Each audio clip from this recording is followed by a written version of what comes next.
ellipse is a locus of point P which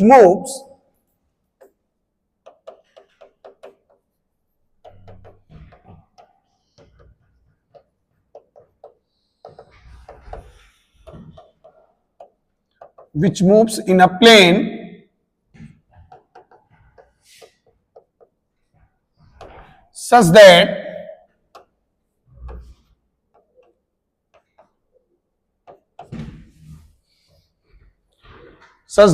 its ratio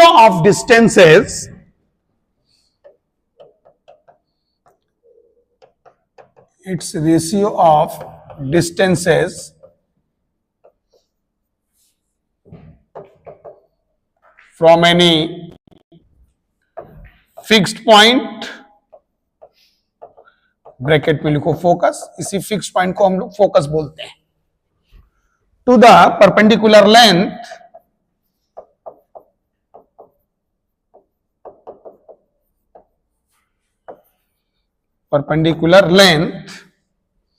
from any fixed straight line.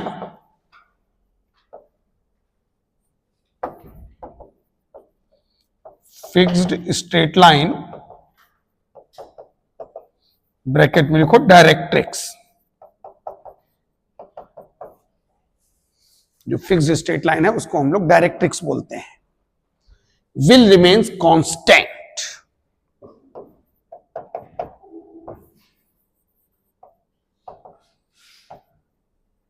And less than 1. ये constant value less than 1 होता है. Parabola में equal to 1 था, इसमें less than 1 होगा.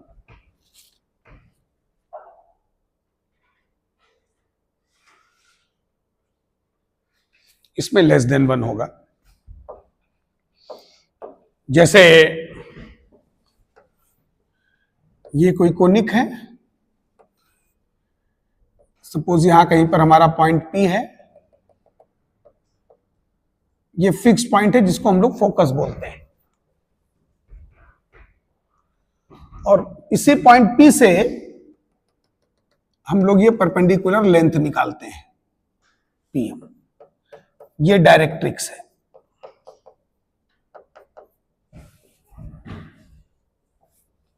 S जो है focus है.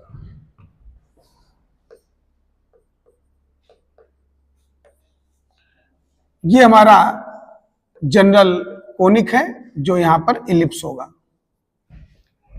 तो पॉइंट P इस इलिप्स पर कहीं भी मूव करेगा, और इस तरीके से मूव करेगा कि ये जो PS बाय PM है E, ये लेस देन 1 होगा. ये PS बाय PM कांस्टेंट होता है, इसी कांस्टेंट को हम लोग E बोलते हैं. E means eccentricity.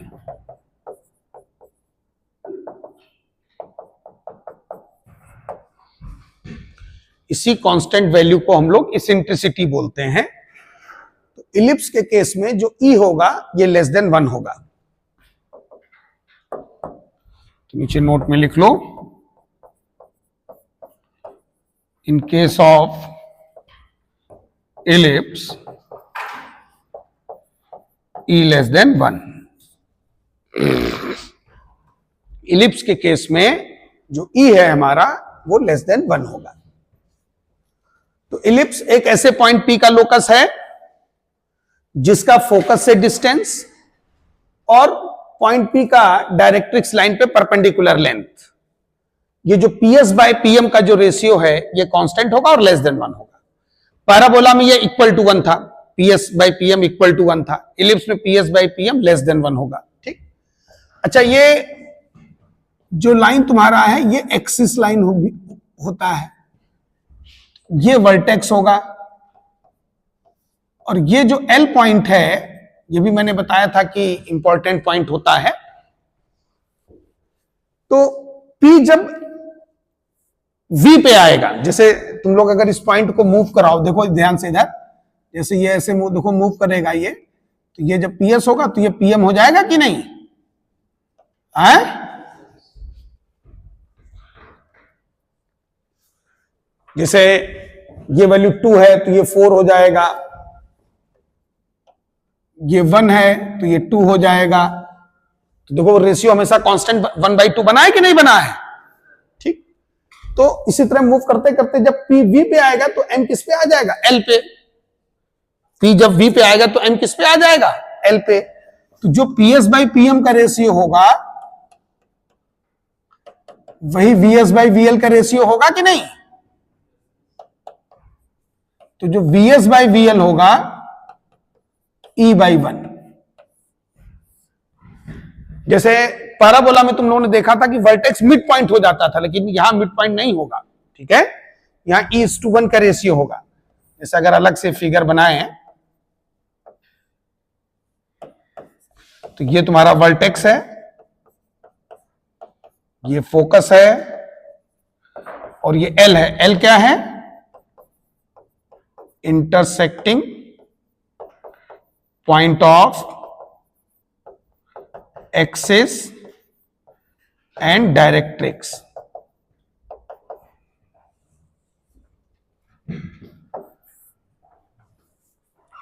L जो है हमारा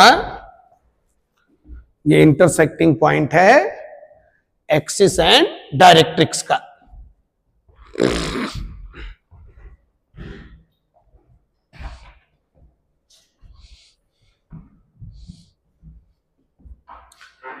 तो VS जो होगा वो E, तो ये इधर देखो E आया और इधर ये 1।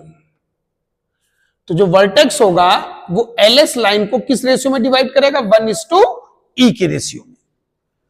पैराबोला में ये मिड पॉइंट था, लेकिन यहां पर मिड पॉइंट नहीं होगा, तो ये एक चेंज आएगा। तो लिख लो वर्टेक्स डिवाइड, और आगे उसके लिख लो in case of ellipse, in case of ellipse vertex divide line LS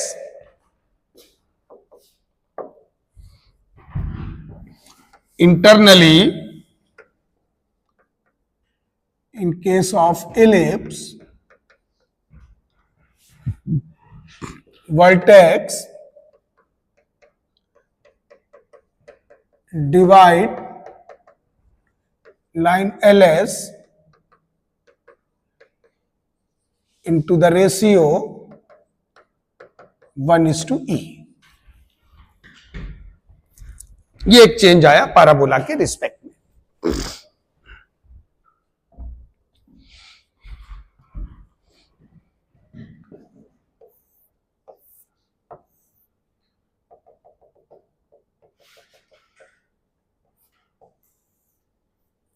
ये तुम्हारा लेटस रेक्टम होगा, ये फोकस है, ये V है, ये L है, ये तुम्हारा डायरेक्ट्रिक्स है।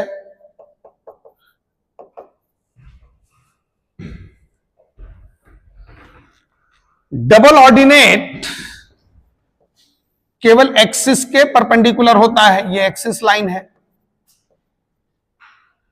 इसको हम लोग बोलेंगे DO।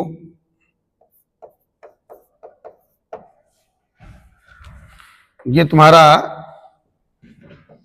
DO है, ये तुम्हारा लेटस रेक्टम है, ये तुम्हारा डायरेक्ट्रिक्स है। इन तीनों लाइन को ध्यान से देखो, ये तीनों देखो जैसा पैराबोला में था एक्सिस के परपेंडिकुलर, वैसे यहां पर भी होगा, ठीक है। तो नोट में लिख लो, note number 1,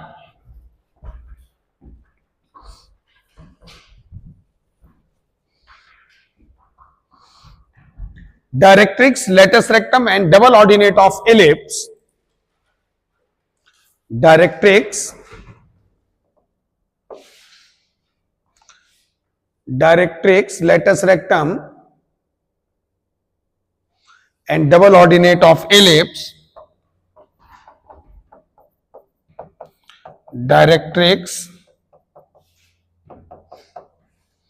latus rectum and double directrix, latus rectum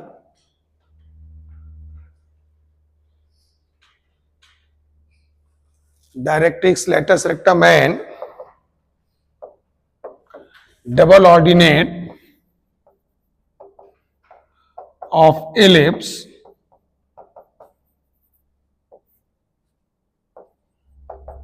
will always perpendicular to the axis line.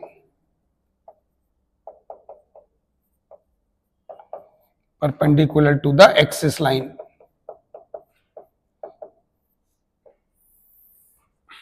ये हमेशा याद रखो।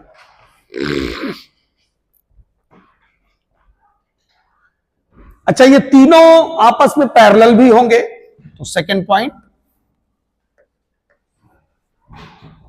Directrix, latus rectum and double ordinate, directrix,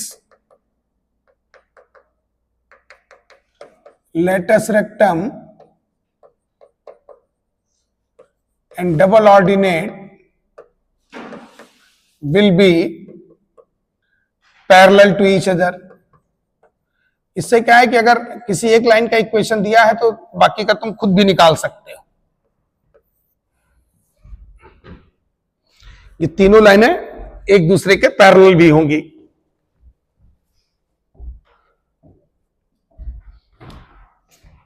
vertex and focus, इधर देखो, ये वर्टेक्स, ये फोकस हमेशा किस पर होगा? एक्सिस लाइन पर। Vertex and focus always lie on axis line। तो ये तीन बेसिक पॉइंट है, क्लियर हो जानी चाहिए सबको।